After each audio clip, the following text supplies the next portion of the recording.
hope you like this. If you do, give it a thumbs up and leave any comments below. And remember to subscribe to the channel to be kept up to date on all my hypnotic bedtime stories. So I hope you enjoy the story.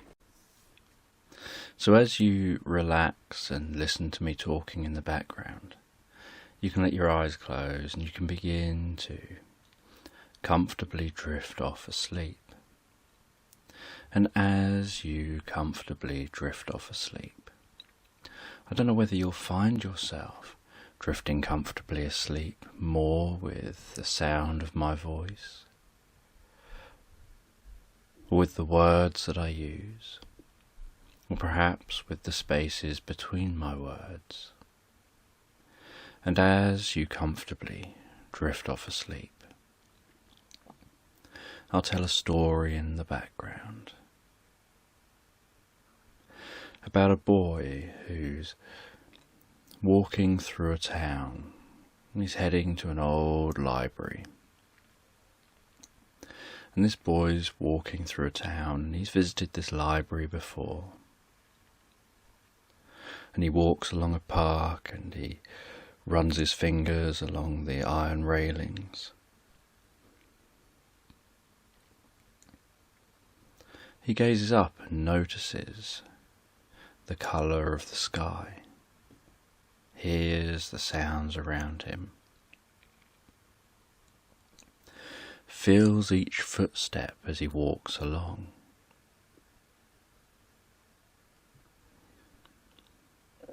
And has a sense of excitement while he's walking to the library. He never used to really read books until he read a really interesting one day. And that was in the library, and he wanted to go back and read another. Or perhaps even another story from that one book.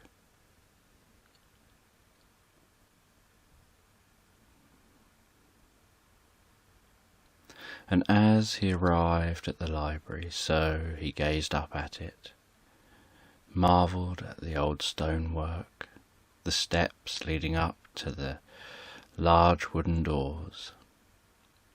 He walked up those steps, pushed on the doors, and entered the library.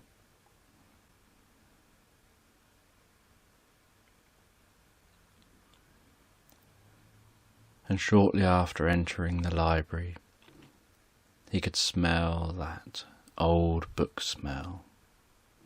And he walked around the quiet library, noticing how his footsteps barely made a sound, like the sound seemed to travel such a short distance from his feet.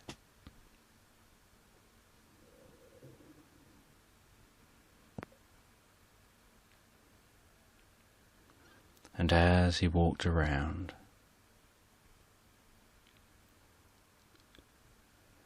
he started exploring the shelves.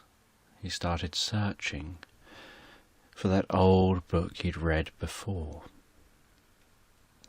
And he passed all the newer books and moved to the area where there's old books. And he found the old book he'd read before. He took that large book off the shelf, positioned himself on the floor cross-legged,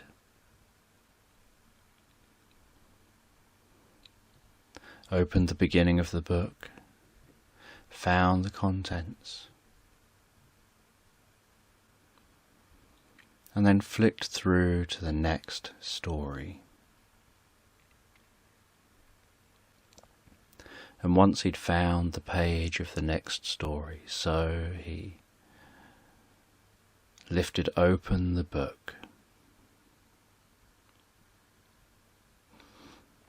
on the floor in front of him. And as he did, and as he then started reading, a bright white light began to emanate from that book, began to engulf the book, and then started to spread out into the library, spread out to encompass him.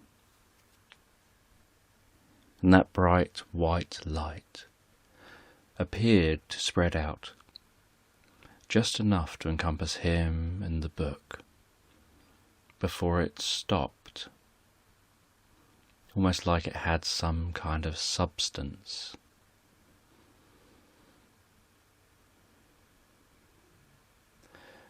And then that bright white light began to show different colours, different patterns, different textures, different movement. And as he watched the colours, patterns, textures and movement dancing on that light in all directions, as he gazed around to the left, to the right, above, behind him, in front of him, he started to recognise that an image was forming around him. An image of a land that wasn't the library.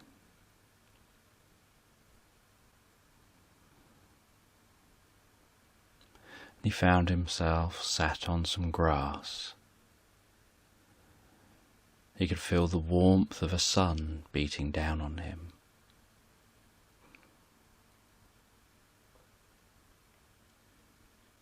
He could see lush trees and plants, hear running water, see a small lake.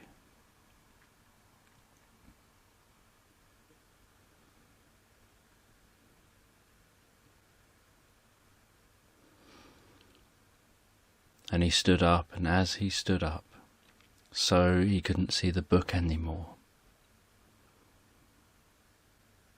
or the library floor. All he could see was his surroundings.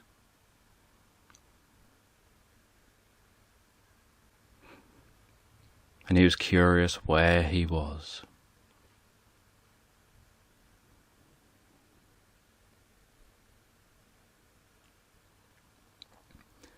So he went over to one of the tall trees, scrabbled up the tree, reached the top, climbed out on the branches to get a good view around him.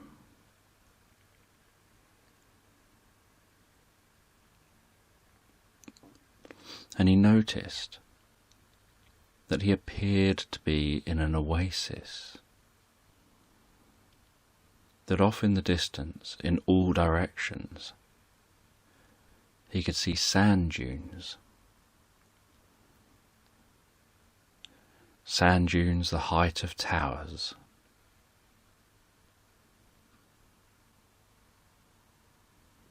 He didn't know where he was. He just knew this seemed to be an oasis in a huge desert. And in one direction he could see mountains way off, just the peaks, just the other side of the desert.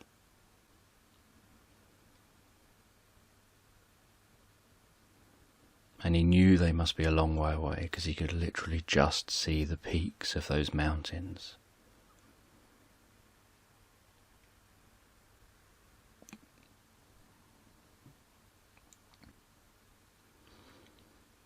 And the boy climbed back down the tree again. He could hear the sounds of birds, other animals, that probably enjoyed this oasis in the dry desert.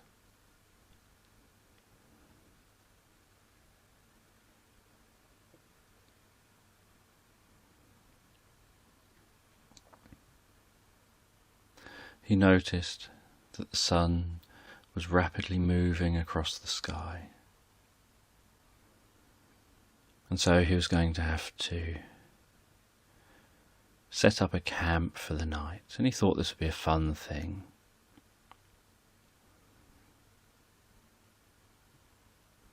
And and he felt like somehow he was going along with the story.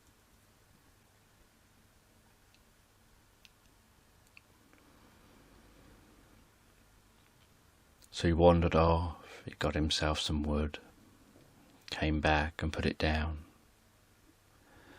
Wandered off, found himself some dry bits of grass, dry leaves, came back and put them down. He wandered off and got himself some large leaves and some larger bits of wood, and came back and put them down.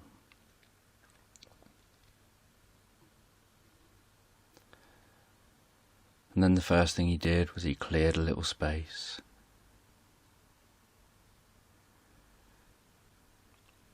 And used a bit of wood to scratch out a hole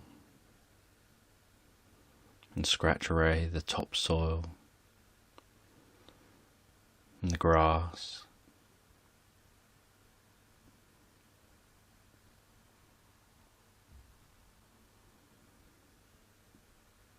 And then made himself a fire.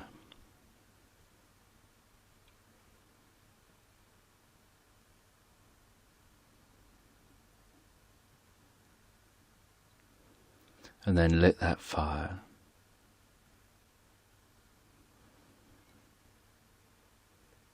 By energetically rubbing two bits of wood together.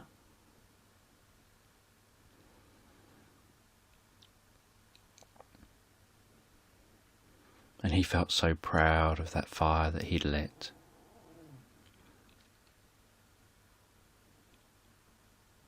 And then as the sun continued to set, so he built himself a camp. He got himself the larger bits of wood. He peeled off the bark from some of the wood and used that to tie some of those larger bits together.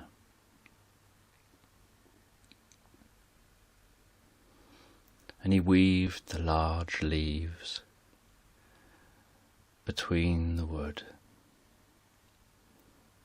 creating a triangular little camp for himself that was narrow at one end and wider at the other.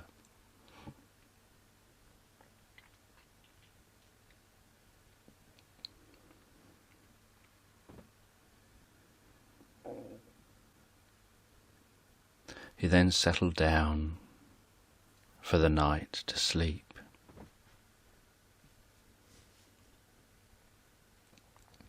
And he wondered what sort of adventure he was going to be having, what this land was, how an adventure would unfold.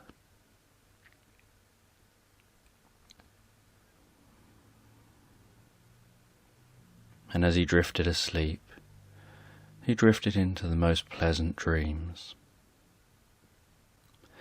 He knew that back where his body was in the library, time would be standing still.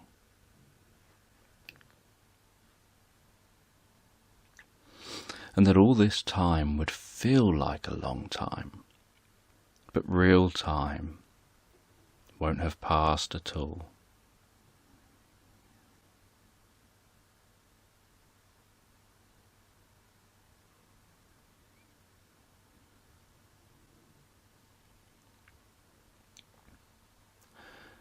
And as he fell asleep, he gazed up at the stars, watched a shooting star cross the sky, thinking he could almost hear a fizzling sound.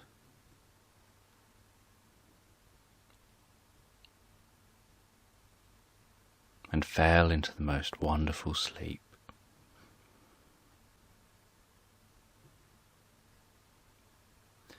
And then in the morning, the boy woke up. He picked some food in this oasis to eat. He put some in a bag to take with him. He didn't know what he was going to do. what was going to happen, what kind of adventure he was going to go on.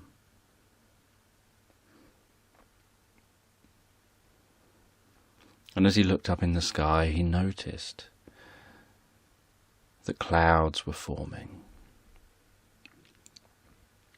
and that it didn't take long in this morning for clouds to form, for the clouds to cover the sun, and for rain to start falling.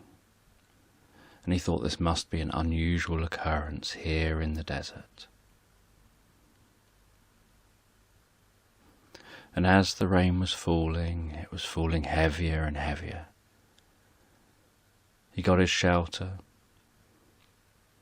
and he decided to turn it upside down and start converting it into a raft as he noticed the lake was starting to flood.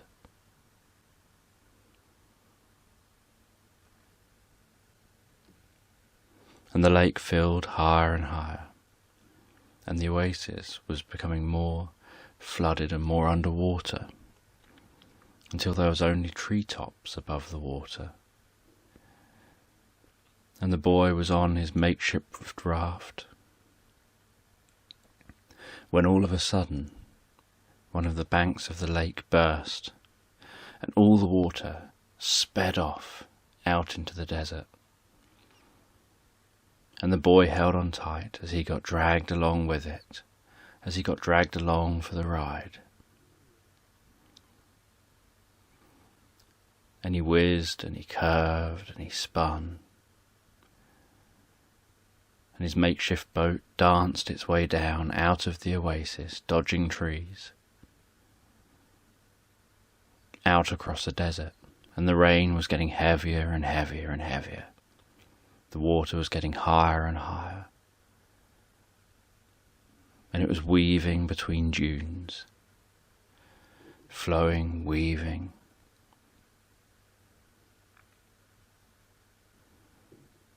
And he was getting thrown deeper and deeper into the desert, towards those distant mountains. And yet the storm was still getting heavier and heavier, stronger and stronger. The flood was rising higher and higher. He felt this was an unnatural storm. He'd never seen anything like it in any books. It was almost like something out of a movie, the level of water. And yet he felt safe because he felt like this must be part of the story. And he's along for the ride.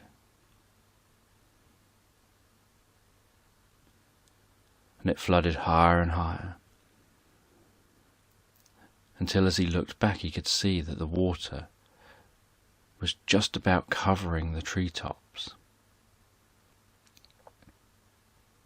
And yet it was still getting higher and higher, and it was still draining away towards those mountains.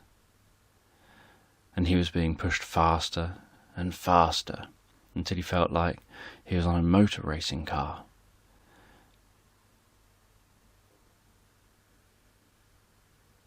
Travelling faster and faster towards those mountains. And after a whole day of rain and being pushed along in this boat, suddenly the water was reaching the mountains and crashing into the mountains. And the boy's boat crashed into the mountain, and he tumbled out, landing on the mountain. And yet it was still raining, so he started climbing the mountain to get away from the water. And he climbed higher and higher up that mountain.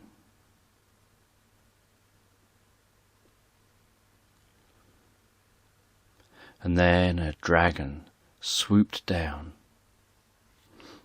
and with a huge thud landed on the mountainside, dropped its head down in front of the boy, opened its wings out and lowered them,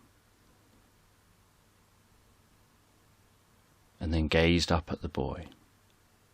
The boy ran over, jumped on the neck of the dragon, as the water was just reaching the dragon, and the dragon took off and launched into the air, flying up higher into the mountain.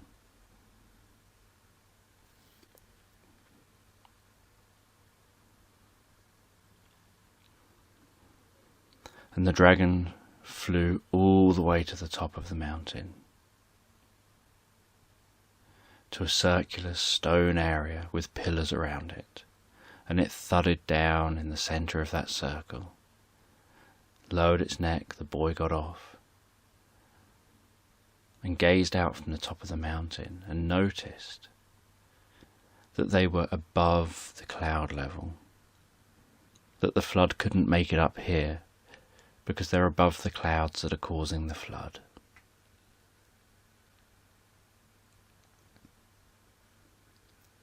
From up here he felt a sense of calm and peace.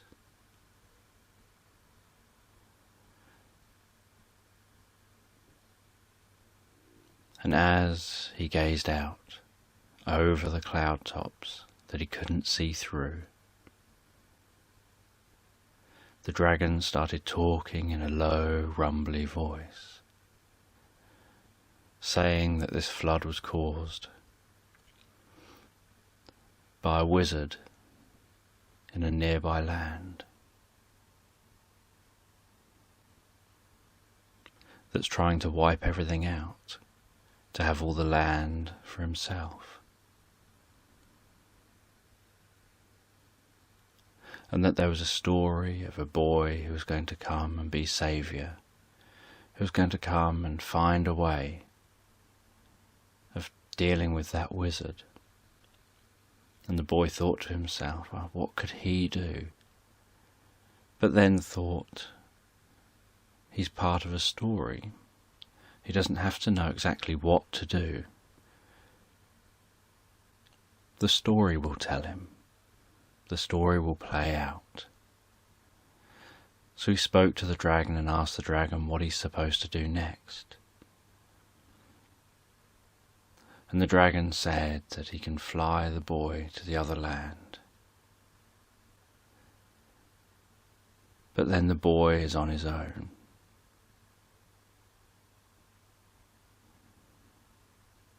And that he'll need to find the answer himself.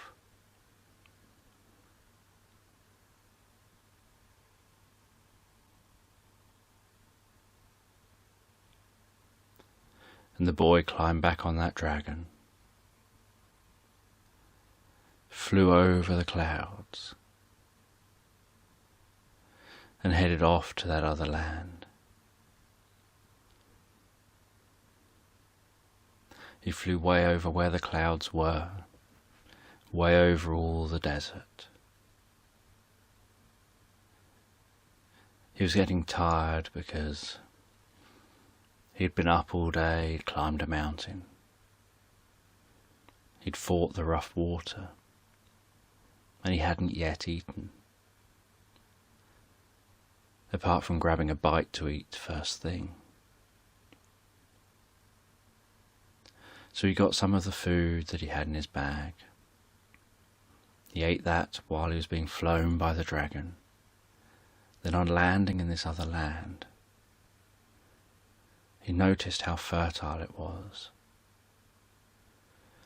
That the whole land was really hilly and didn't really have trees. And he could see a huge castle a little way in the distance.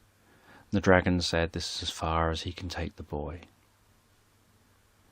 And the dragon let the boy off. And the boy decided to set up camp for now. He'd go to that palace in the morning. So he created his own camp, ate some food, and settled down for the night, and drifted comfortably asleep. And was awoken in the morning by the sounds of birds, of wildlife.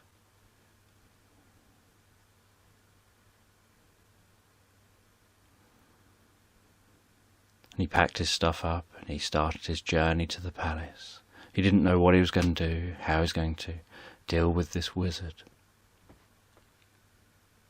And as he neared the palace, he saw ghosts or spirits or something start coming out of the hillsides and the ground. And at first he was a bit nervous, and then he decided that it's got to just be an illusion. It can't be real. And the spirits seemed to pass through him, and they sounded threatening, but they didn't seem to be able to do anything. And he continued walking.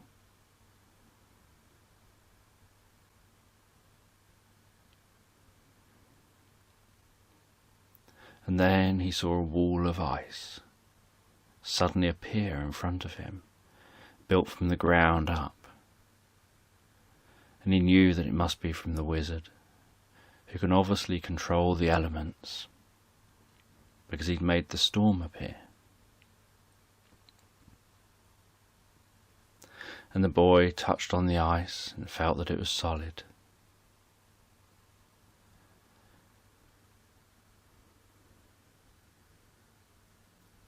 And then he lit a fire at the base of the ice.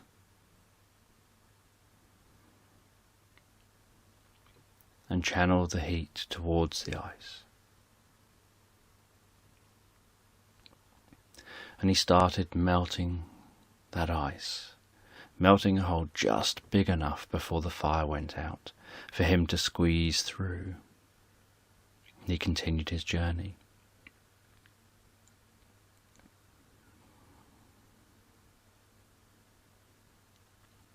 And before he reached the palace, he saw the wizard standing in his path. And the wizard hammered down a staff and said, "You won't pass here."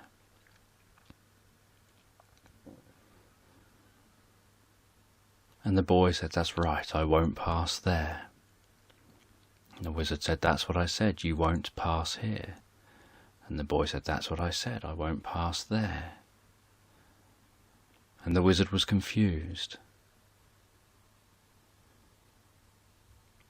And the boy turned left and ignored the wizard and started walking.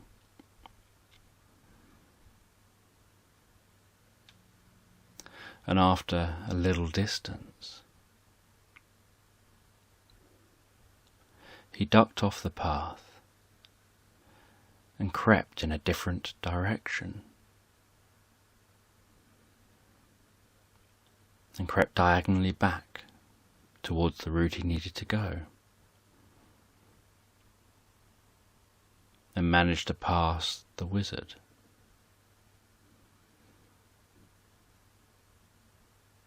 And he carried on the path and arrived at the palace, and found surprisingly that the palace door was already open. And he walked in and he climbed the stairs, higher and higher. And as he climbed the stairs and then crossed a room and then climbed some more stairs and crossed another room,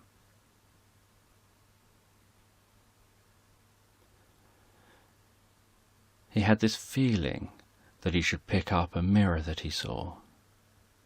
And he picked up the mirror and just carried it with him as he climbed the stairs higher and higher. And at the top of the palace, in one of the keeps, was a room, and in that room the wizard was just standing there, holding a staff and standing in front of a stone, what looked like a giant stone cup, holding blue, frothy, smoky water.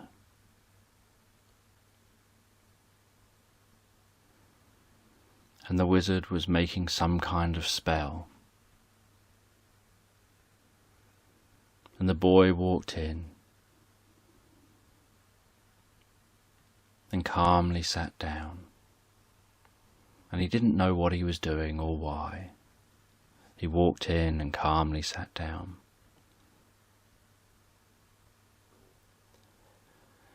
Then the wizard aggressively shouted something and pointed his staff, and out shot a blue ball of light, a bit like a blue ball of fire. And the boy held up the mirror, and it bounced back at the wizard, and then the wizard did again and again, both times bouncing back. And then the boy just walked towards the wizard, holding the mirror up. And the wizard kept making spell after spell, shouting things at the boy, and everything kept just bouncing back on him. Nothing affected the boy. And the boy realized this is how you handle conflict. This is how you handle a wizard like this. And he intuitively realized this.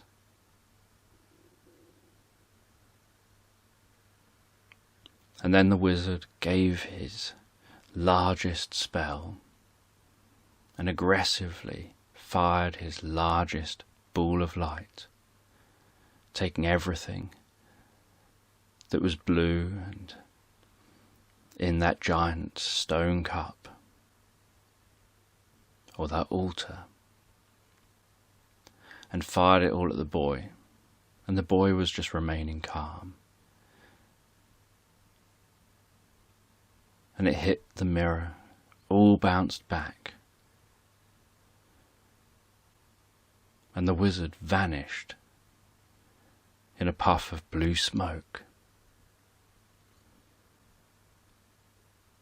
The boy put down the mirror, went to the window, looked out over the land, wondering whether anything had changed and what had just happened. He found his way back down out of the palace, where he saw the dragon bowing down on the ground. And the dragon told him that he saved the land. He doesn't know what the boy did, but somehow the boy managed to defeat the wizard's magic. And the boy just thought to himself, all he did was allow the wizard to use his magic on himself. He didn't have any special powers himself. He just let the wizard see himself for what he was and react with himself. And the dragon flew the boy back towards that oasis. And at the oasis, the waters had receded. Everything was looking more like it did, just soaking wet.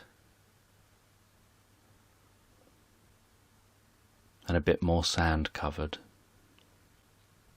And the dragon landed in the oasis area. The boy climbed down,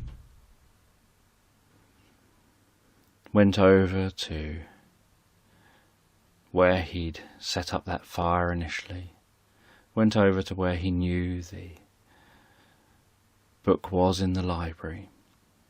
He sat down on the floor, and as he sat down, he could see the floor of the library and the book at his feet.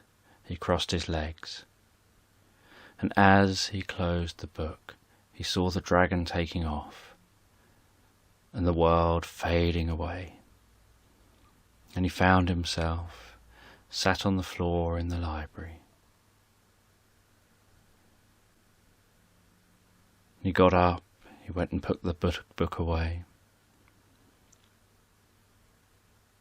having enjoyed another tale here, and left the library and made his journey home, and had the most wonderful night's sleep, dreaming of that land of that oasis and of unexplored areas he would love to have hung around and explored.